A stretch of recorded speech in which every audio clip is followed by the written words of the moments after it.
قرآن جو اگر کوئی کمی کا قائل ہو، بولے کہ پہلے تو اتنے پارے تھے، اتنے رہ گئے، اتنی آیتیں تھیں، یا کسی طرح بھی کمی کا قائل ہے، اس کے بارے میں کیا حکم ہے؟ دیکھیے قرآن پاک میں اللہ تبارک و تعالی نے سورہ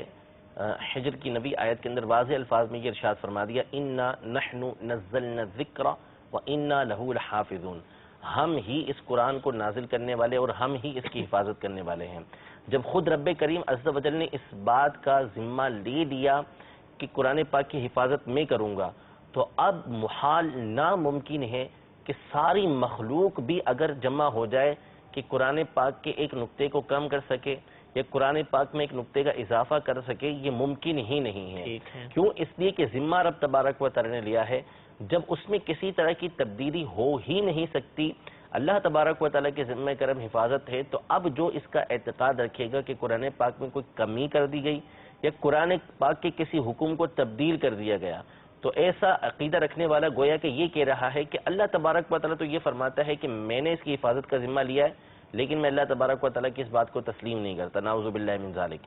تو جب یہ بات کہہ رہا ہے تو اس کا مطلب ہے کہ اللہ تبارک و تعالی کو جھٹلا رہا ہے، اور جو اللہ تبارک و تعالی کو جھٹلا ہے وہ مسلمان کیسے رہ سکتا ہے؟ وہ تو دائرہ اسلام سے خارج ہو جائے گا۔ لہذا یہ عقیدہ اور نظریہ کوئی رکھتا ہے کہ قرآن پاک کے اندر کوئی کمی ہوئی ہے یا تبدیلی ہوئی ہے، تو اس کا مطلب ہے کہ وہ دین اسلام کے بنیادی جو عقائد ہیں اس کا انکار کرنے والا ہے، وہ مومن نہیں رہ سکتا۔ قرآن پاک میں کمی تو نہیں، لیکن کہتا ہے کہ یہ حکم صحیح نہیں ہے، حکم غلط لگتا ہے، آج کل دور ایسا ہو گیا ہے، ویسا ہو گیا، اس طرح یا سائنس کے کسی بات کی بنا پر قرآن مجید کے حکم کو غلط قرار دے تو کیا اس کا یہ بھی کفر بن جائے گا۔ اللہ تبارک و تعالی نے سورہ حامیم سجدہ میں یہ ارشاد فرمایا کہ لا یأتیہ الباطل من بین یدیہ ولا من خلفہ، کہ قرآن پاک اللہ تبارک و تعالی کی وہ غالب کتاب ہے کہ جس کے نہ آگے سے باطل آتا ہے نہ پیچھے سے باطل آتا ہے، یعنی کسی بھی طرف سے، اوپر نیچے دائیں بائیں کسی طرف سے بھی قرآن پاک کے اندر